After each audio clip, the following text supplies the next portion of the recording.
maman Olivana. Azali ba benga bango. Il y a pas ça première dame. On va finir la première dame.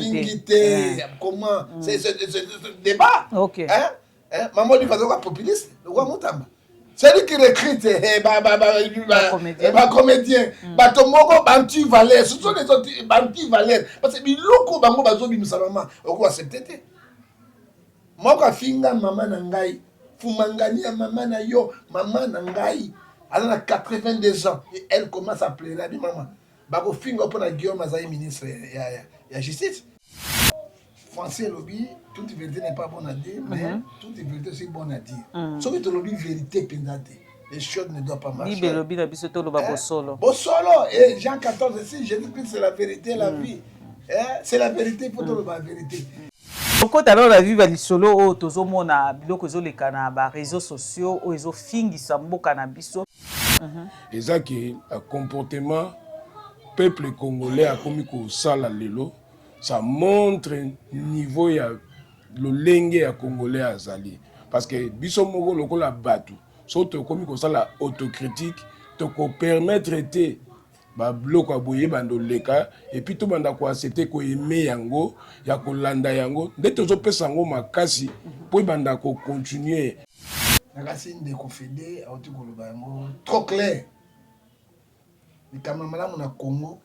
Les Congolais bakamba bozoba.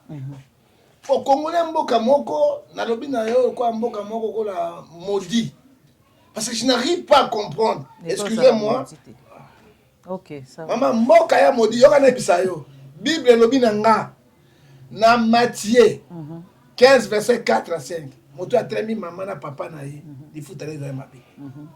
Bible yako loba na nga Esaïe 30 verset 1 à 2. Malheur aux enfants rebelles. Motalo finga maman na tata na ye.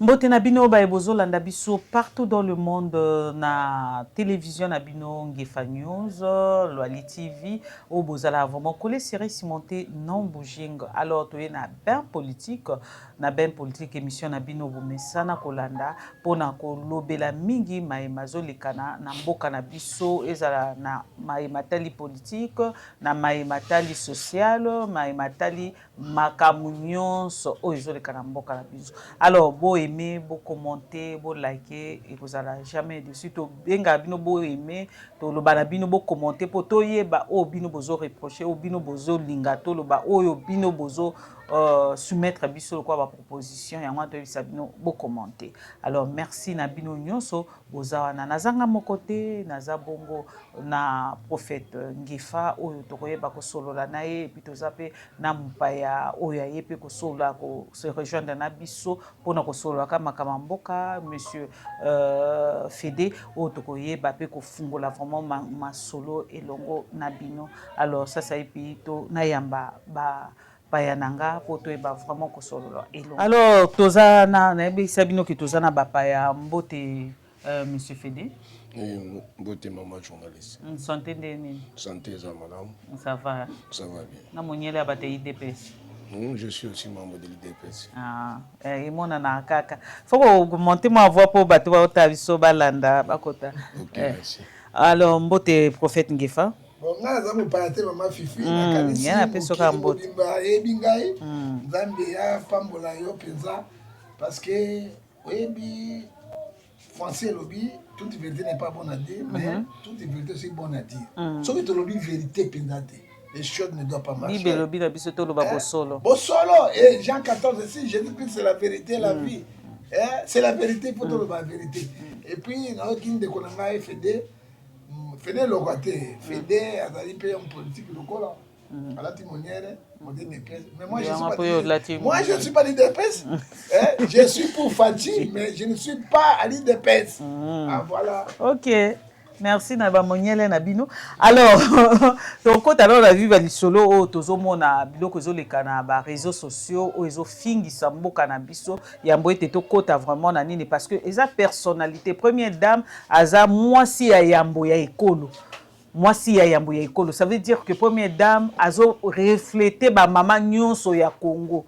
Fati aza président ya mboka na biso donc azo représenter ba mibali nyonso ya Congo donc azali tata ya yambo ya mboka mwasi na ye azali mama ya yambo ya mboka mais tomona ba président baleka tomona ba première dame baleka mais ya lelo tozo comprendre te ce que eza légèreté ce que eza impunité ce que eza ni toyeba te na oyeba kombo ya kopesa ngo te lelo bato bazozwa première dame lokola même chiffon na yo ya ndako oyo pangusaka mesa ekomi même plus important que première dame ya mboka na biso bazofingisa mboka na biso nayebi te papa Fede étant politicien toloba no ya IDPS te politicien ya mboka oyo ozomona makambo ezoleka ba réseaux sociaux bakomi première dame akomi lokola chiffon moko boye même jouer te mais bazo respecter première dame ya mboka na biso te.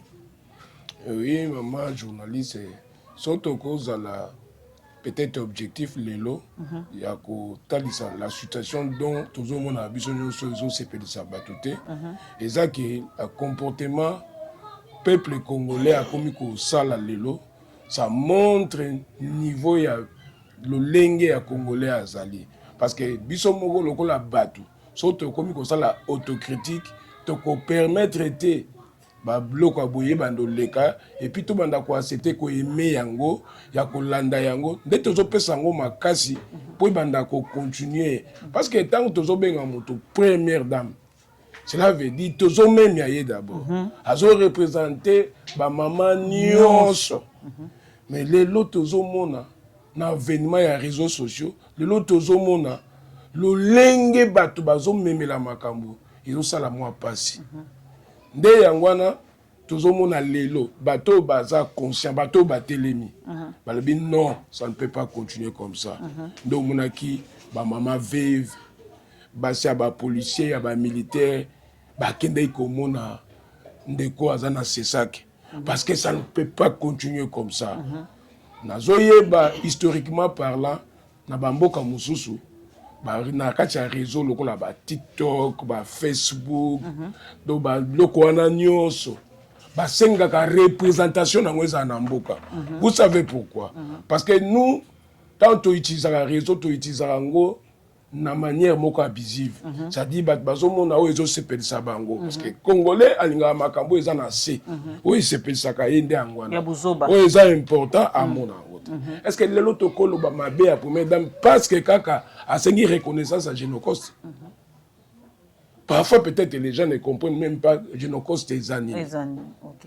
Mais lelo comment on appelle ça Kigali comme ezo tambolaka na bomengo bazo reconnaître bato bakufaki ya nini parce que bato na bango bapozaki na ba pays étranger que non biso tozwaki ba liwa et tout ba reconnaître bazo futa ba frais wana yango même Kagame ti lelo alinga kaka ba futaka alors je ne pense pas ça est reconnu partout dans le monde ça veut dire que ba ko reconnaître pe côté pe guerre koki aussi là yango wana parce que ba congolais bazo kufa bazo continuer ka kufa ti lelo ndenge tozolo babwe to ebité utilité bango moni peut-être que papa maman azoluka mbongo po ya ye po na famille na ye to comprendre côté wana te.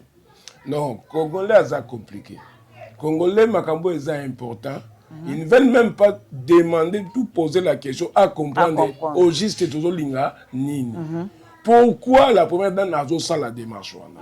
Maman na kozonga moi mukesi makotal sayoke. Nous avons de la chance cette fois-ci. Nous avons la première dame Oyo Aye pour l'intérêt général.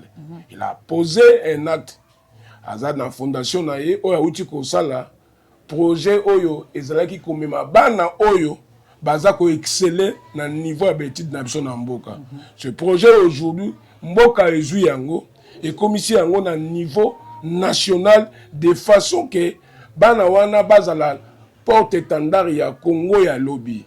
Si je ne me trompe pas plus tard hier, Premier ministre Aoucho Yambaba na Nyonso, ils sont 44 jeunes filles baza déjà qu'on préparé bango lauréat pour na basa la voyage na bango na ba université bazo que notanga. C'est une bonne chose. Mais nous voyons dans tout ça personne n'a beta maboko, personne n'a lobaki. Mais tant que nous avons une reconnaissance à Génocoste, nous avons vu maintenant bateau bazana makanisi ya mabe pona mboka ils ont commencé à créer des histoires nous hommes na lelo na réseau ils ont saturé les gens baza faibles d'esprit bazui bango bambale bango babandi kokende koloba makambo yo pona ke ba décourager première dame oh biso ba congolais tant que peuple ce que nous devons faire il faut tout élément parce que honneur na biso ba congolais nde tozo kitisa ba payatan batala à Congo batunaka oyo genre ya peuple nini parce que na makambo doso tozomona nous sommes parents comment toko éduquer bana venir à lobby vous voyez ya moni ya une controverse na kati ya esprit ya bato mutu mususu bandika koloba makambo ndenge zali akupesi yo connotation ah vous êtes de l'IDPS faut pas parler donc c'est que aujourd'hui l'IDPS ezana lisumu pona kozala parmi les partis politiques na kati ya Congo on a fait débat mususu parce que IDPS makambe belo boloba ki beaucoup qui ça été on a peut-être peuple télémela bino ba côté mususu wana donc tozongela au momuke tozwana no prophète ngere na tikana no o digérer na neloko wana après ozwana réponse au pesa prophète ngefa autant que prophète ya Nzambe ozomona makambo ezoleka déjà ndenge bible lobaka peuple ezo maudire ba kontinango peuple wana ezo maudire ndemboka alors nakomonaka kobimisa bolumbu ya mwasi ya yambo ya mboka na biso kotala boye eza lokola nazo manquer mama na ngai respect ata ko mama na salelo eloko mabe ata ko mama na salelo eloko malonga te est-ce que eza vraiment na ndenge normal que tozo bolumbu ya mama na biso ata ko za mabe ata kwa sali biso eloko nini oto sepelite to bimisango mondo mobimba e banda ko fingela biso mama ya yabobo oyebi mama ça y a 3 ou 4 émissions osé 4 6 mon peuple péri par manque de connaissance nakasi ndeko fede auti koloba yango trop clair likambo malamu na Congo ba congolais ba telemaka likambo bozoba au Congolais mboka moko na lobi na yo kwa mboka moko ko la maudit parce que je n'arrive pas à comprendre excusez-moi OK ça maman mboka ya maudit yo kana bisayo Bible lobi na nga na Matthieu 15 verset 4 à 5 moto a tremi maman na papa na ye il faut aller dans ma Bible ko loba na nga Esaïe 30 verset 1 à 2 malheur aux enfants rebelles motalo finga maman na tata na ye le président de la République représente le symbole de la République c'est une institution moi si na ye azali première dame azali premier conseiller na ye il est plus grand de même le premier ministre hein motalo la présidence azali motalo la présidence comme azali mais la dame là maman Denise to binga maman pona vraiment ouais azali maman ya solo maman ya mokonzi l'autre catholique Marie maman ya Yesu pwani aboti Yesu siko soki omoni na mboka tozwa ba maman ti moi je peux qualifier maman Nyakero Denise c'est comme maman Antoinette ya Mobutu. C'est une maman qui ne parlait pas. C'est une maman qui ne parlait pas. Elle était toujours à côté de son mari. Elle le conseillait, elle faisait tout. À part une deuxième maman, toujours dans Mboka. Maintenant, maman Olivana. Il n'y a pas de première dame. La première dame. Comment? C'est débat. Ok. Maman Olivana est populiste. Le roi Moutamba. C'est lui qui recrute comédien. Batomoko Bantu Valère. Ce sont les autres Bantu Valère. Parce que biloko bango bazobi musalama. Oko accepté. Moko finga maman na ngai. Fumangani ya maman na yo, maman na ngai. Elle a 82 ans et elle commence à pleurer. Elle dit maman, bako finga pour la Guillaume Azaï ministre ya justice. Bako finga pour la John Ngefa. Mais bako finga yo pour na tout naza côté à pouvoir.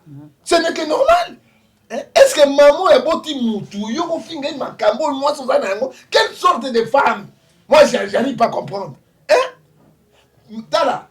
Moto ya mbongo a moninga na ote. Vraiment. OK? Mo kontipe a moninga na ote. OK? Bible lobi na biso na 4 na mokanda na Apocalypse 12. Hébreux 12:7. Moi na zoba ba betaka film na masoko na ye. Ezoka. Pas joie le moto. Parce que pour pays na moni Mais quel est le rôle du procureur de la République? C'est lui qui cherche les infractions. Mais Batemino va coup de cassation, Batemino va coup de suprême de la justice, Batemino. Tonyoko lika de boangana re boangana wa re boré bonyokole. Vraiment. Et je n'ai jamais vu. Maman Sassou-Nguesso. Ah, oh, banana ndeni. Abota na Sassou ta mwana mokota. Mais bokola bana nyonso ba gigitwa. Tala onera na place. Oh, banana ndeni. Si comme on a moi si ya loi Maroc ba finga. Vraiment, banana ndeni. Donc en France awa. Non, il kambo. Ba français ba ba est-ce français ba finga ka. Ko suki sali kambo, il faut ko suki sana Congo. Hein? Yo mona makwa bala koko mobima penza. Tala jeune mona fumangani ya kokoba. Jeune boya mona fumangani ya kokoba. Moi ka français moi va critiquer ma compte. Si vous avez biso mbokani et puis c'est une première dame qui ne parle pas. Tranquille. Je ne constate ça, on a ça, on m'a bien, à reconnaître le mot m'a bien. Azout n'a pas na bouche, n'a pas ta m'a bien. Alors nous disons ceci. Donc on passe à un ministre de la Justice, garde des Sceaux. Les injures sont condamnées par la loi. Et puis Bible et Bible na 1 Pierre chapitre 3. Et puis quand bato bazana poto azolo babo salelo côté azana famille awate azana. Maman Benedek bakanga ewapi na Soudan, bakanga ewapi. La loi c'est pour les États, c'est la coopération. On n'a pas les amis, ce sont les intérêts. Osoka, on va mettre des moyens. Mutama bandaki na Kabila na batunaye na CPI. Parce que la loi c'est la loi parce que bon finga président de la République qui m'a dit. Qui parle petit na makambo ya kati na e mabe. Ti boko na mwasi. Ki maman comme eloko ya valeur te. Biso ba congolais aza maman na biso. C'est que moi je dis, vous avez la malédiction na Isaïe 30 verset 1 à 2. Ta minoko la bien minene.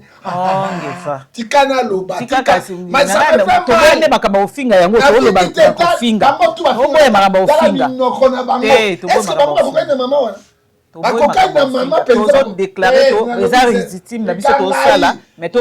je me les autres ça pas si parce que ce qui offingo kokana bango tu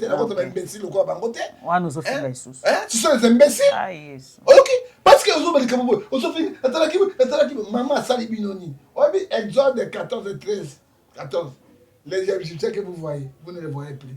Restez calme, l'Éternel combattra pour vous. À combattre pour la mer, biso peut te combattre quatre nam. On te m'a bimi il y a dans les réseaux sociaux il y a PPRD. Maîtrisable. Tu sais qu'est-ce qu'il y a maîtrisable. Donc petit si il dit Kabilo est maîtrisable. Aujourd'hui il est où? Il est maîtrisé. Il est maîtrisé non? Par le pouvoir non? Alors le quoi maîtrisable va maîtriser. Il faut pas maîtriser. Et puis je demande, ce sont les femmes qui n'ont pas de documents. Hein? Il faut État entre État. Ceux qui te sabino. Alobi eloko ane kosala ke pese mukanda. So bolukele ka ba problème ba pese mukanda. Mundele justice ezali oyebi leo mundele so biloko to eza na internet. Tango yo fingi motreza ki ngombe bazoto na français na anglais.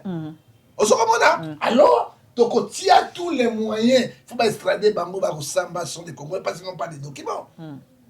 Okosio tozu ba yo ko biso. Bino ba dit de pesite. Il ne peut pas pouvoir. Si tu t'engages dans moto nani moko tu sais que da kanga et bomai. Azate. Il y a la politique azate. Ce n'est pas le président qui arrête les gens, ça va service là. Mais na bino moto ni kanga président. Maman, moto na président kanga. Ouais, fini président to kanga même na Congo. Oso peut déjà ko réponse à maîtrisable, maîtriser. Est-ce que maîtriser le président qui l'a arrêté c'est son service? Quel est le rôle de procureur? Rôle de procureur de la République, c'est lui qui cherche les infractions. Quand tu injures quelqu'un, l'autorité va t'arrêter, va te poursuivre. Ce n'est pas le chef de l'État. Hein? Makamami Ngomosutala. Les bateaux pour que le chef d'État n'y a son demande. Antenne moi bien, moi sois bien côté. Les bambous kabanda quoi. Alors ce sont les sacs des ailes. Hein, président du peuple congolais n'y a pas maté. Il y a 400 de sa propriété, mais pas de dérapage. À bientôt alors nous disons ceci. On l'a dit, on me dit bang yo le yo bali ko finga. Mais il faut te la monter au finga. Et alors, c'est ça qui bouille. C'est là maman zo kota kata. Oh zo kota ba sujet belé ozo répondre na on appelle si. Moi je suis un enseignant za bouille. Je suis un prédicateur, je suis un enseignant. Faut appeler ça d'exemple. Rôle pendant bosembi wana zani. Hein? Et rôle ministre il y a information zani. Rôle na bangoni. Faut président tellement.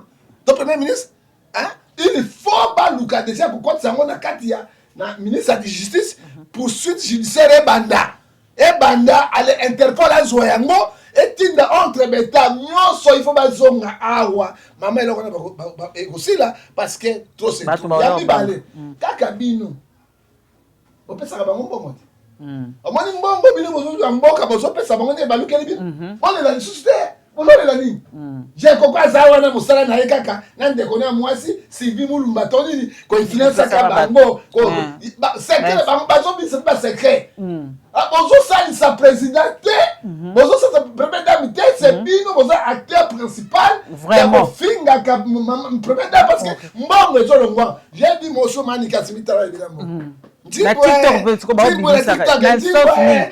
bato baonyokwa mawa banzale zao siko biso bangefo tolobaka tozwakani o tozodefendre tozwaka nini au moins quand vous donnez l'argent aux imbéciles conséquence na ngango wana ntango yo bokoli mwana lion mokioka si nyao sakoyi mokolo akolia liboso akolia kaka yo totika kolela parce que uti epai na biso moko toluka source soki baza finance te bapesa bango bambongo te bakokomona biloko wana te alors nous regrettons côté ensemble balé côté impoli côté bapesa mbongo parce que alobi alukaki bino te bino moko batolukaki ye bopesi ye mbongo nini eloko eza nango balobaka makambo ya mboka te alors bato baocommunique baza ebele awa gagami azoboma bato wana na bagere sete balobaka te kakofinga mama na yo mama na yo ça va merci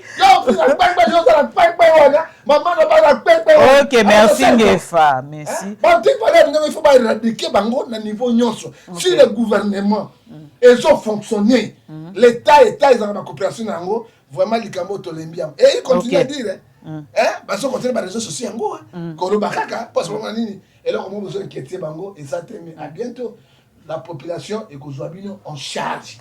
Monsieur Fédé, non te koloba koza moko ya IDPS olobi soko lobi likambo bato balobaka koza muto ya IDPS donc c'est comme si IDPS boza liloba moko ya koloba te et na te koyebisa keza pona makambo oyo bo proposaki le peuple d'abord c'est le peuple et tout peuple azomona ngote azomona quoi IDPS à trahir comment dirais-je venaye oyo azaki nango ya yambo pour total nanu IDPS comme le boza parti à pouvoir mais bozo pesa kilote na chef de l'état chef de l'état zana mpona batu nyonso mais eza parti na ye alors eza parti moko il fallait ememia nanu chef de l'état mais IDPS boza lokola bosa kwa bana bitike oya osala oya likambo oya osala oya likambo et so sala neti efingisa chef de l'état.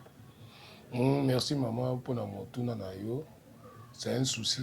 Mais avant d'aborder si je tuninga na ngana zonga na makambo eza préoccupante pour na biso mikolo eza mafinga otomoni na place publique so to koloba na yoki yo mama journaliste lobi que tu sais que des pays na pouvoir à ça kangi pe bato non le président de la République n'arrête personne c'est la loi qui arrête tant que problème il y a un déco maîtrisable. So tolingito zalabat par rapport à sujet tolingito lobela est-ce que vous pouvez la laisser à continuer que lobala batu que non c'est que des maîtrisables comme son ami ou il fallait quand même ko zongi ça y a à rééduquer pour la utile lobby dans la société maman a rappelé bi pa congolais lo mo le photo comprendre Kabila va lungamboko a ibsaki na ba congolais qui et loko ya ko pesa na Congo teza ko changer l'homme congolais a ko quitter ko changer l'homme congolais. Or si aujourd'hui Togo Koloba Mouto a changé comme Moutou, ils ont Nzambe. Mais au jour d'aujourd'hui, nous avons vu le président Tshisekedi. Là où Salaki Mobeko Yakosala, opération du Kofi. Tshisekedi a sali ce qu'on appelle aujourd'hui bâtisseur, autozomona en action.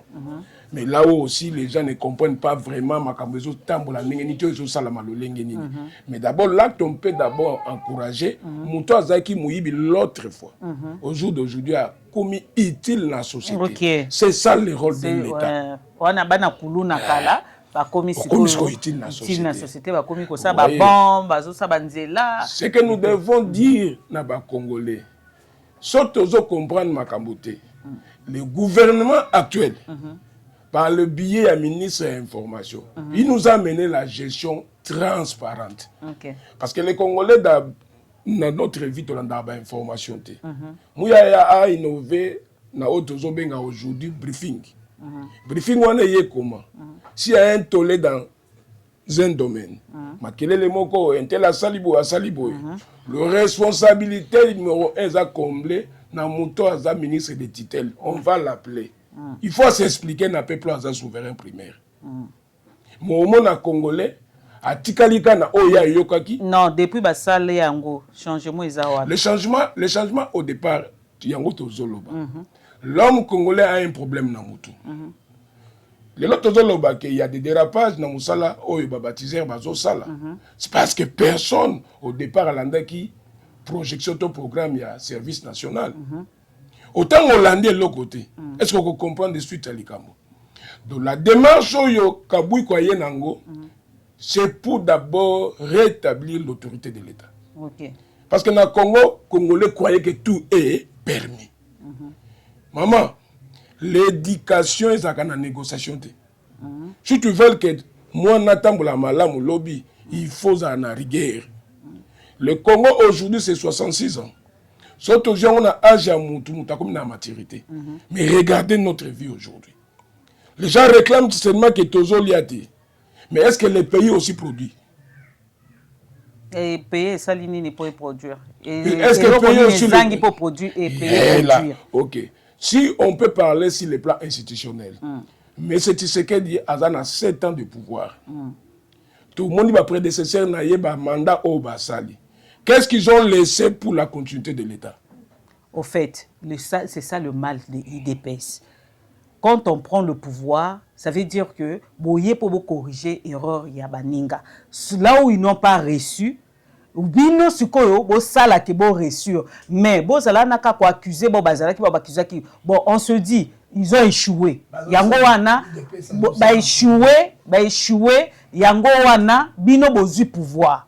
OK, bozu pouvoir, ce n'est pas pour total à en arrière à tout moment, mais total à le futur. Bango basala ki boite, biso IDPS letoye to sali boye. Biso IDPS letoye to bongisi boye. Biso IDPS letoye basala ki eloko ote biso to corriger boye. C'est ce que le peuple veut. Mais si on est là seulement pour voir que ninga basala ki boye, IDPS aika na 7 ans, ça veut dire que il faut bozo sous 18 ans, bo sala makamunyon so o bango basala ki ya mabe bino bozo sala nanu na 18 ans na bino après récréation de bobanda ko sala.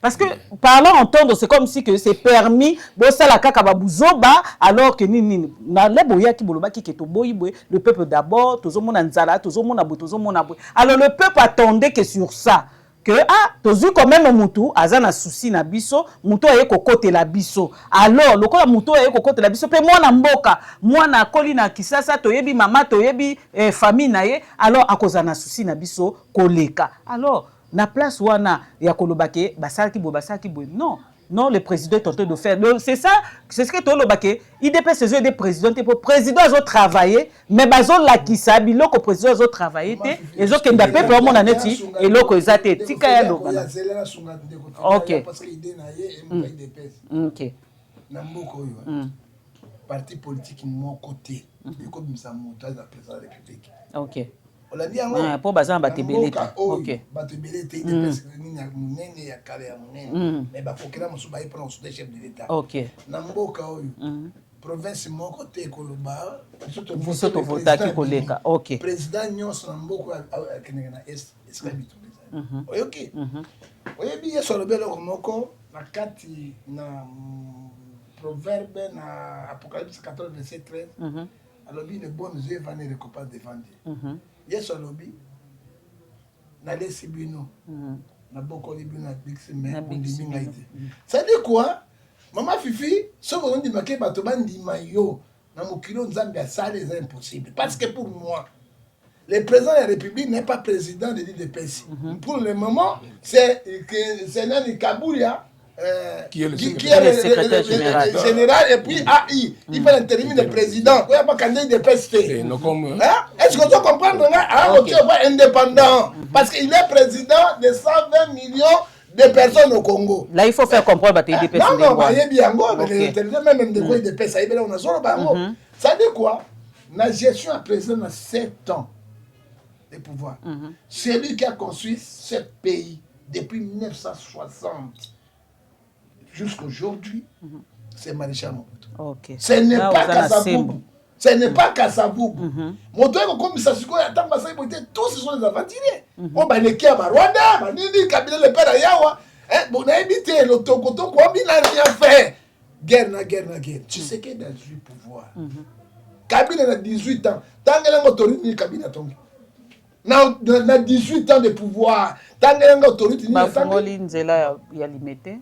Baseli bino petit boulevard. Yo sanga mboko. Olobi batanga. Les pays les plus riches. Na 18 ans Kabila a pouvoir na 3 ans ya papa na ye ba ko ko tonga mbuvino kwa Dubaï. Dubaï est un pétrole. Les pays les plus riches du monde, c'est le Congo démocratique. Tu as dit salité, tout ça. Parce que papa fait le baguette, va porter l'eau nécessaire dans la gestion là-bas. Ce qui m'a tout même beaucoup de gens partent, beaucoup comme ça, pas tout le monde. Dans le système d'accord quand même, il y a un changement. Aucun avis. Au moins, il y a 7 ans, il y a Kabila qui a hôtel, il y a gouvernement, il y a combien? Dans la tu as loba. Dans la tiseke n'y a commis les lots na pouvoir. Na 7 années na pouvoir.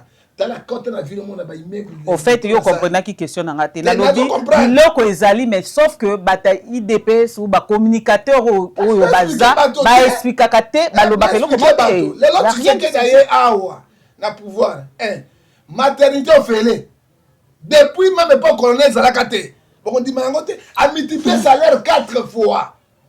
Mais je vous apprends que les sont offerés de maternité. Parce que au beau tabac fout. Même dans l'hôpital d'État va fout gratuitement les enseignement primaire gratuitement. On donne beaucoup d'humanité bien vraiment. Les lots qui notre va bouler pas dans ça les longueurs côté Anjili au Tikuna c'est ce qu'il dit. Les lots oh assez fungoli banzela. La l'inauguration les lots ya fungoli ya kako la 24. Tu comprends tout na beaucoup d'humanité. Mais Kabila 18 ans de pouvoir ça ini.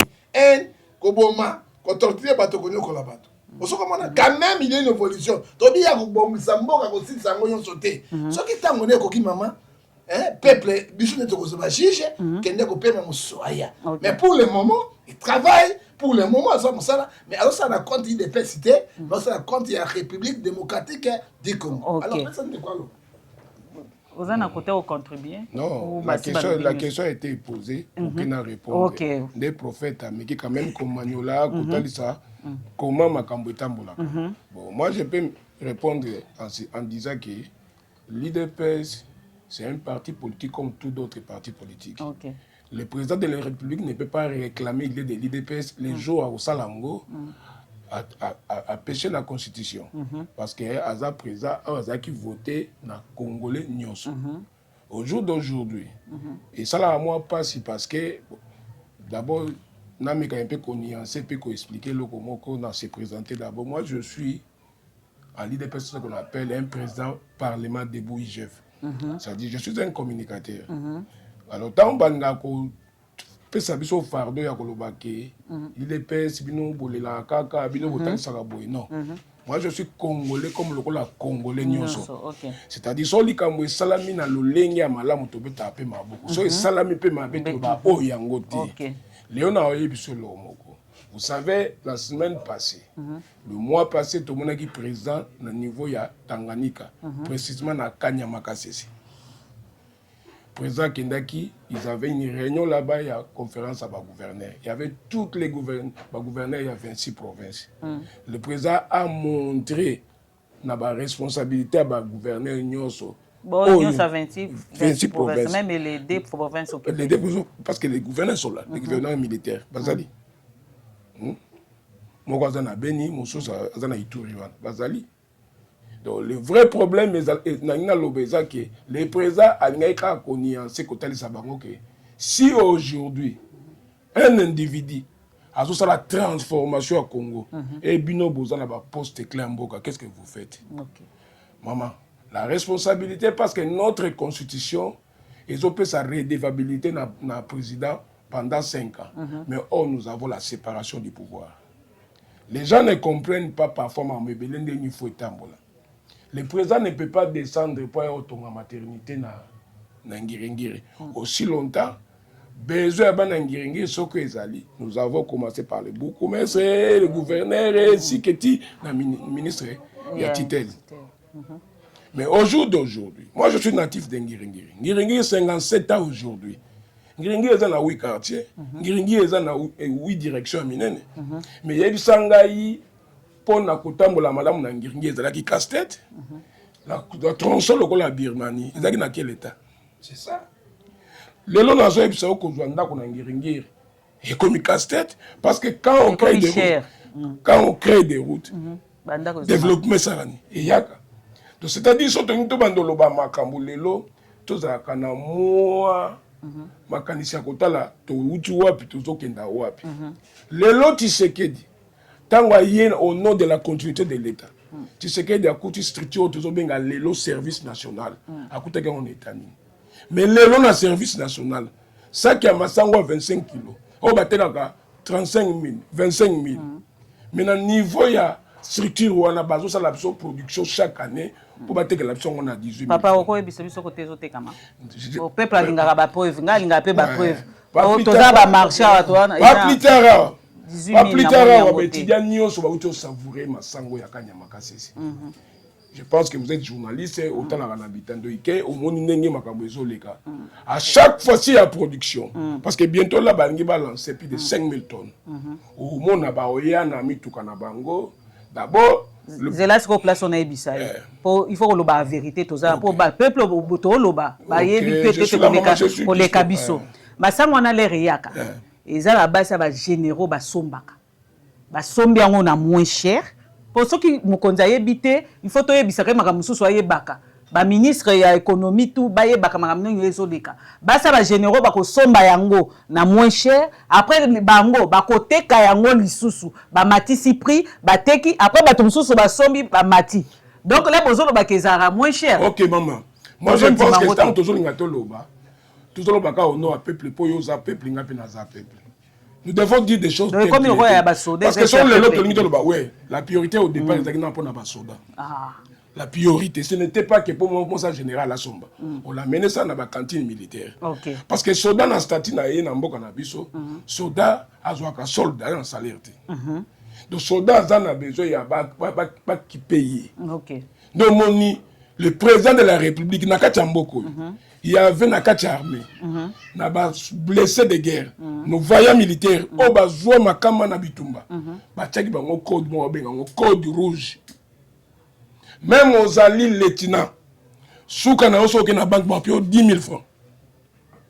Au jour d'aujourd'hui, vous êtes journaliste. Sans l'investigation. Ba soda nyoso ba no na nzela ba katana makolo ba katana maboko. Question na tuna ka mituna te po. Ah bon ba ko senga. Ba senga susu. Parce que au katana ki bikolo wapi na bitumba pona école. La République est récompensée ba zongi si on a droit na yo lokolo za actif. Et c'est une mauvaise chose. Parce que les lots sont les na batu au photo to memia. To lo bana bango vraiment bozo na makasi. Les abasoda wana. Si le traitement ni bazaki na ngoli boso. Les lots ba soldat wana. Un policier o azambolombolo akofut landa ko na Ngiringiri. Avec le salaire wa zo zo lelo. Maman, au moni na Congo, to mesani koloba parce que to uzana kana muloko koloba. Mais nous ne voulons pas vérifier. Il y a des choses. Là na zo sala analyse moko un peu objectif ya koloba que le Congo c'est un pays qui veut maintenant se déplacer. Autant que tout ça la voyage dans la réalité belé. Na voyage il faut s'attendre que mutu ko kufa na nzela. Pine ko tobuka. Biloko ko beba, mutako kufa na voyage. Au Congo période de turbulence oyo, Congo ezo longwa quelque part faut kende quelque part. Si ko soto lobito tia nyonso wana to kenda na ngomba la moko to ko échouer. Il fallait que banana ko rétablir mutu. Oazali la motrice ya développement na kati mboka. Mais l'homme congolais a un problème yemoko. Au jour d'aujourd'hui, c'est que les baptisés bazo sala. Moi, je suis du Bas-Congo, du Congo central, pardon. Là où peut-être le général a vu site Mokona Nkundi, c'est à Manyanga, dans mon village. Là, tu as bimisa loso, tu as bimisa madeso. Biso na mboka na biso, na niveau ya parti wana, pona okende kuna fo katsa bag, okatsa na fleuve. Kuna so okeyeza ko okena axe ya Congo Brazzaville. Obiloko esengelaki eyaka na Kisasa po batubalia ekendaka mingi na Congo Brazzaville parce que la facilité est la facilité na transport. Tu sais que d'ailleurs Kutiba Bak kufa. Il fallait commencer par kozongisa babaki wana maintenant na sepeli na gouverneur ya Congo central parce que auti oloba phrase moko route ya Kimpese soki esalami te ça sera difficile pour na kobimisa biloko na niveau wana. Au jour d'aujourd'hui les gens ne savent pas âge oyo naza nango to âge oza nango parfois ko oyokaka Lubumbashi na sango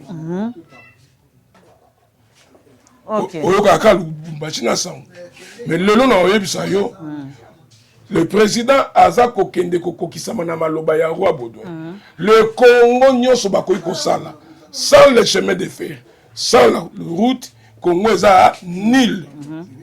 Vous voyez, c'est-à-dire tout le temps bazomona kaka fotolia toujours le bango na intérieur mbisi azokola na mai azokufa c'est ça. Donc cela veut dire il faut maintenant sur le plan fondamental batia ba qui oyo ko permettre que évacuation biloko wana et banda ko salema.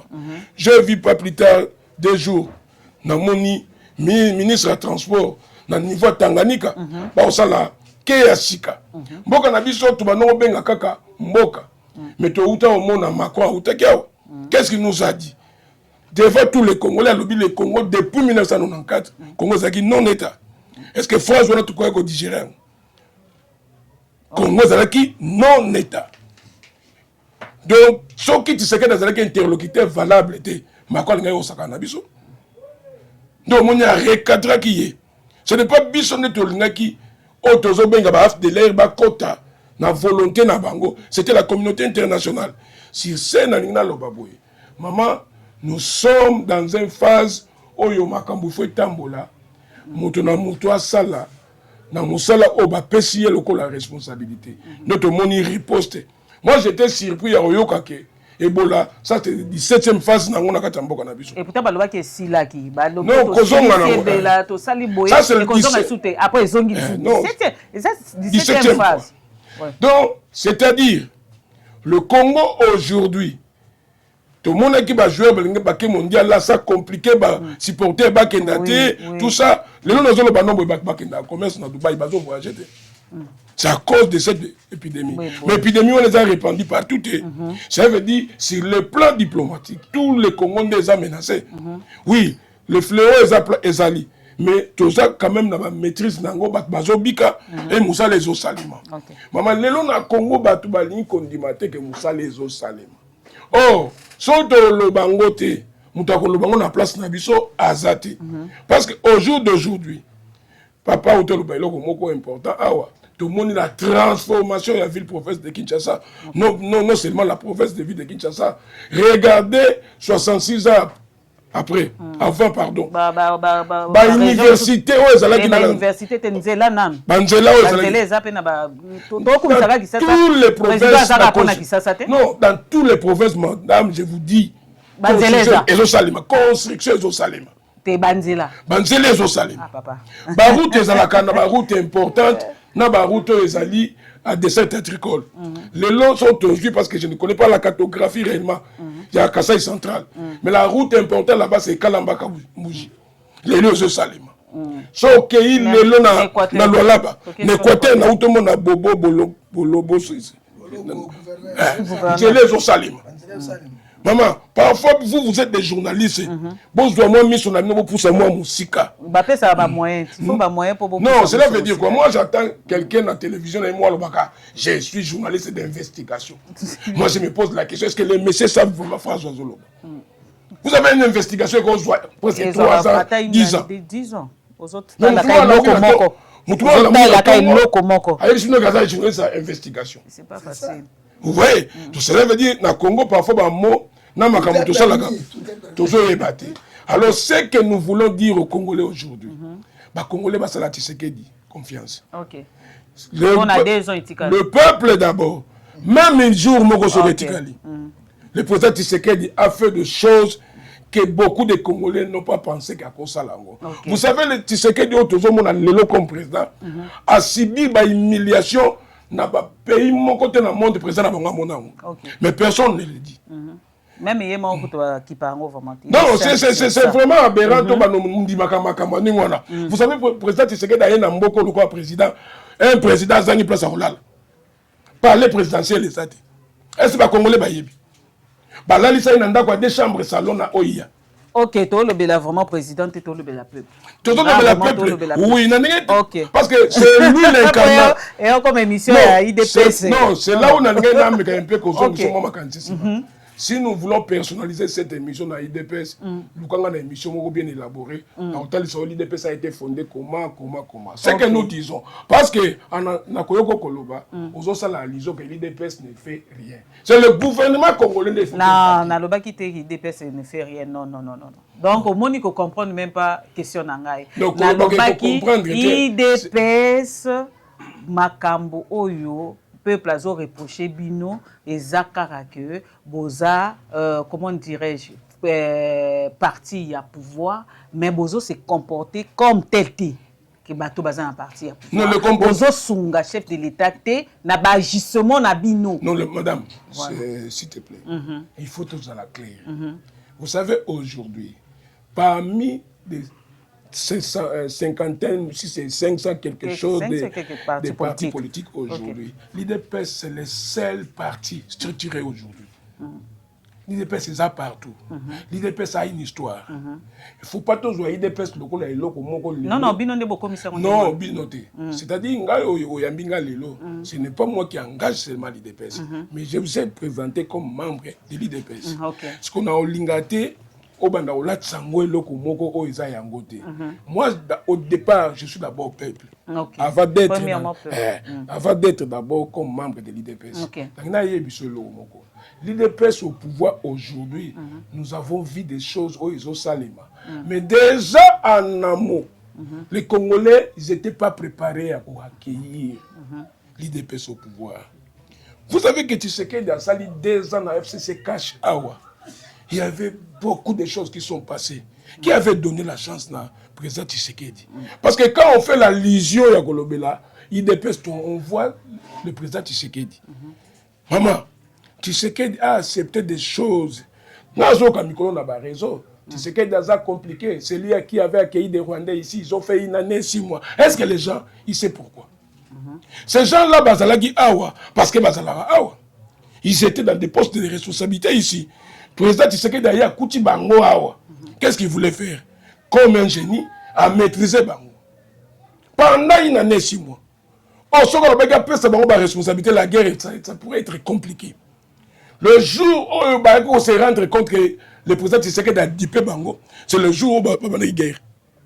Mais les gens ne comprennent pas ce mécanisme. Tous ces gens qui sont là-bas, on va rejoindre. Mais il fallait qu'on baratine Bango jusqu'à ce que la position armée n'abisso. Et je dimension moko. Quand le président Tshisekedi a surpris tout le monde. Moi, j'ai suivi une fois chez Okitoun. Ce n'est pas le moindre du PPRD. Le jour où j'ai entendu dans la bouche du président Tshisekedi, ils disent, Moïse Nyamugab, ce monsieur, il ne va pas rester longtemps. Il y avait des gens intouchables dans ce pays. Mais au jour d'aujourd'hui, Tshisekedi a fait défi na Batouana Nyonso à réduire Bango et puis Kimi Moussa. Ok. Donc, si je peux peut-être être bref, maman, nous avons beaucoup à Koloba.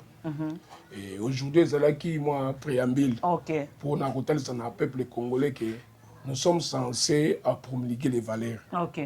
L'IDPS, c'est parmi d'autres partis politiques au Congo. L'IDPS, par sa gestion, nous avons fait sortir au Congolais un président. Oh, il y a la fierté, l'image à Congo Mobimba. Nous devons quand même la respecter, la première dame, et puis respecter l'institution d'Abisso. La population congolaise doit savoir une chose. Toute chose, au jour d'aujourd'hui, tout ce que nous voyons, ce n'est qu'un parti remise. Pourquoi? Parce que le gouvernement a un programme pour la nation. Ce que je peux dire aujourd'hui, merci maman pour Nengo Yambinga. Si les thématiques on pourrait venir dans des occasions. Alors, Ngefa, tu as un sujet pour nous qui s'est rendu bazo buka buka parce que dernièrement tomoni ndenge babuki marché ya IPN tomoni ndenge baye awa même liboso na yo awa babuki mais bato bazozonga bazocontinue kosala parce que au fait bato baoyeba te ntina nini bazobuka baomona neti gouvernement ezolinga bango te bazonyokola bango au fait bato wana bazalaki nano enseigné te. Pourquoi? Parce que les alaka soki bobuki bo déplacer bato wana vo bobuka bo déplacer bango bo tie bango na place moko boye bobuki après bo bongi sindege boza nango posa mais lelo bazo ya kaka ba ko surprendre bato biloko bato nini donc bato bazo perdre biloko ba mutsu ba piquer crise ba mutsu ba okufa sur place. Bon, maman Fifi otuninga motuna on peut se réponse qu'est-ce que moi je peux répondre encore parce que yo otuninga motuna yo moko on peut se réponse na ine loko ya on peut se réponse ça dit quoi na commenté 30 secondes. Mais na ko préféré au ça une émission spéciale na ndeko nanga oyo. Hein? Tokota toyeba nde to ça ba programme. Oui, bah des personnes baza PTT. Baza PTT attention. Au ça na yo ko rappeler premier. Gouverner c'est prévoir. Pour moi attention à président dans ma bête. Mais baza rendre président on fait service. Parce que ce sont les mêmes. Dans le Bible, il dépasse à cause de sa présidente, c'est le président de la République. Hein? Et dans la parti politique, il y a Macmounienne, le col ACP. Oui, Angobila. Ne blaguez pas. Mon tonton, ça stade de martyr, il y a encore 2-3 fois. Batroka parti à Rep à Guilouando. Ne blaguez pas. Ne blaguez pas. À ça partout dans la République. N'a pas perdu. Hein? Pas perdre assis là. Mingi tu veux récupérer quand on a des pièces. Na Guilouando a récupéré bango. Mais je te dis la vérité. Pas perdre quand il mouké. Tant Kabila Moga Zalaki na bobema na kubazalaki. Bamba na prison. Ce qu'il a promotionné ndengeni. Ko tia motembete. Oyebi armée oyezali plus sophistiquée que les camicis c'est la population. C'est peuple telemi na nzela okende na yo. Attends, Kinshasa a 35 millions d'habitants. Il y a 1 million d'habitants. Et quand c'est maintenant 100 000 personnes qui doivent partir, 100 000 communautés transports, il y a son objectif de déloger au Kindi. Mais il y a dans ces pays. Il y a mon président, c'est ce qu'il dit. Mon président, moi, malgré que je ne suis pas le DPS, mais je soutiens mon président. Mon président, moi, dans la structure, à Kangarate, à Boumarate, à tout, à Kendekena, à Yebu, à Lobby. Et puis un Congolais, naïbité. Avant de prendre une décision, il y a détruire bango. Depuis l'époque coloniale. Depuis l'époque coloniale, Mobutu a dit Kasavubu, Tilelo, tout. Si on bat tout, ça la quand même plus bango misala té. Hein? Ana doit appuyer président, doit si ma président, mais tout le baga pas si appeler play, et tu peux biso. Hein maman Fifi. Nakuti lobi tozanga na yoti bato batenga iba ko ma biso sikono na bela déjà bandeli ya révolte et rébellion et toye bango paye za na guerre toye bango Kinshasa zali infiltré depuis longtemps ba vieux ya kao na lobi rwandais bana ko ya no chaque na bato plein chaque zomi bato te et na bato plein ba ko tikana ba ko planter ba rwandais ba infiltré Kinshasa na province le invitation à Kinshasa zate. Si on a un bouclage de bandako dans le quartier, on a un minduki, on a un makamebele. Alors moi, tout le monde sait alors que le président Nabiso a fait la moi Mikolo et Koki, tout chez des constitutions, tout le monde a lobby a tikapé bilembonaï. Mais ce que nous faisons là, n'est pas néwan. La boucle qui est partie. Ce qu'on va attendre partout, pour vous dire maintenant. Naki na mission na baby na mission babi insécurité bozo ga kulu na muke ce qu'on est kulu na solo goya toi tu étais là au yo moko yaki ce n'est pas une mauvaise chose hein que ça la propriété la vie des hommes mais il fallait qu'on soit bango qu'on tient quelque part pour vivre paix babi ba mona kulu na ya mikolo o boko kokangote ça dit quoi déjà réponse nous autres si ma président to que président attention la Babylone va toujours ça là et puis na époque ya bakandisidé babeta to bafilm bana wana ce sont les ex kuluna ata tozo si bango na musala babeta papa mokolo bafilm papa na so malédiction te bana ne ba ba comme ça ba pompage ngai boko boma ngai penda be pupu na kufi na musala yango te basala ka lokwala nani pese mo akufa shalo soko sa imbeba abengi oye abandi siko ko lakisa yo bala sima ko sala bote ok et abengi yote sali tango keni conseil sale osomona bato ba kwa kelo côté oui nous acceptons poubelle nini obine botie yango ya l'état ce sont les gens qui ne veulent pas démissionner si vous êtes incapable il faut démissionner hein alors bino on démissionner c'est comme ça mo loyenga goya président de la République. En termes de bien, qu'est-ce combien pour la bosse à la Bible, Ngobila a tiki 200 camions nene à bis. Ngobila avec 3 sociétés à Turquie pour la bakosa la société ni les arabes. Mais c'est que nous voyons les lots, donc continue mon potou. Autrement les lots, donc continue à copier.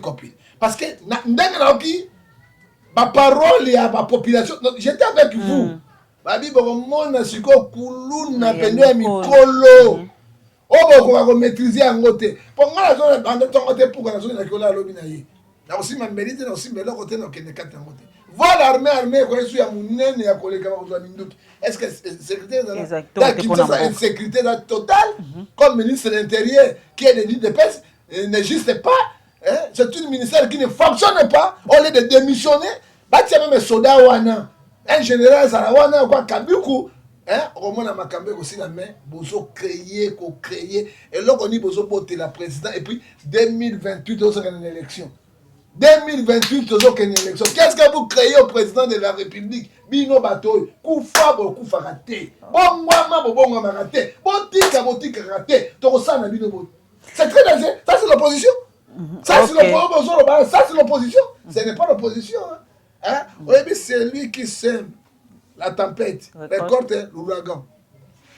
L'ouragan, c'est parce que nous tuons. Et puis, deux mamans. Donc, on a rentrée scolaire. Vraiment. Quand on a rentrée scolaire, on a foutu moi Minerva, ndako ya bato. Maintenant, bandako ko futa mate, bana bakotanga te que bana lo bakozani. C'est ça. Bana wala bakozani. Il faut dire la vérité. Hein? Bana wala bakozani. Façon ya korédiquer bato c'est belé ya kosabe propriété c'est belé basando bomoni quand même ça utile botiki yango bopusi bango pembeni bobongisi esika bien bo localiser bango bo délocaliser bango bo sala awa boka ko vivre maintenant qu'est-ce qu'on fait les lois qui ndumbe côté fort les lois molasso oyo bobuki Pakajuma côté sur la ndako et il y a grave bon 3000 au bête 4500 au bête na Pakajuma d'ailleurs moi 10 000 merci alors pour bosuki ici parole à Souka Papa Fede on a apprécié vraiment na chaîne na biso merci je pense que mingi akolobezali mingi akoexpliquer na ba congolais comment mbala sima toko ya beaucoup plus na ba thème élaboré et toko yebisa na ba congomani que le Congo ezokende vers le bonheur. OK, merci. Prophète Ngefa. La pamboli Nzambe. Oyebi Matthieu 10 40 à 41 o apesio mai ya pamba. Pambola et puis pambola Nzambe. Je remercie tout le président de la République. On a Zalelo Ngefa c'est le président. Hein? L'honneur, la gloire revient à Dieu. Mais mon président, que Dieu te bénisse, je te donne merci. Et grâce à Mbongo et Pesaringai, Nami Tuko et Pesaringai, dès la soignant qui n'a pas cancer, na prostate. Aujourd'hui, avec la prière, Dieu m'a guéri. Je remercie Gentini Ngobila. Je ne peux pas être reconnaissant. Je dois être toujours reconnaissant, non irreconnaissant.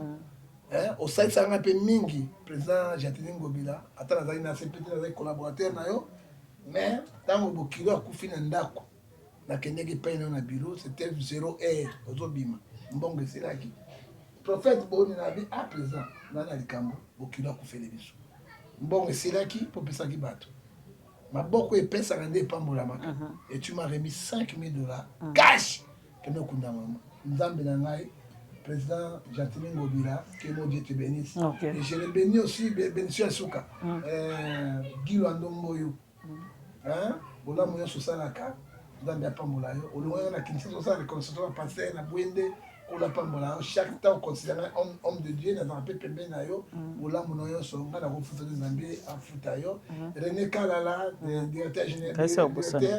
Oyo ya provincial ya Ofida. Que Dieu te bénisse. Première voiture, Jeep, notamment, c'est vous qui m'a acheté ça. Oui, elle m'a dit de coller Pambolanga. oyo batikali nayebi moto te. Ok, merci Ngefa. Alors, merci Nabino Nyonso, merci na Rémi, merci Nabino Nyonso, bon, Landi Bisso, vraiment na Bokebi, merci na Bao Bazo aimé, Bao Bazo partagé, Bao Bazo liké, merci Nabino Boza qui vraiment collé série cimentée non bouging, au Boza vraiment na fidèle na ba chaîne Nabino, merci vraiment et merci na Rémi. Merci na Bino Nyonso, Rémi Motola Libandi.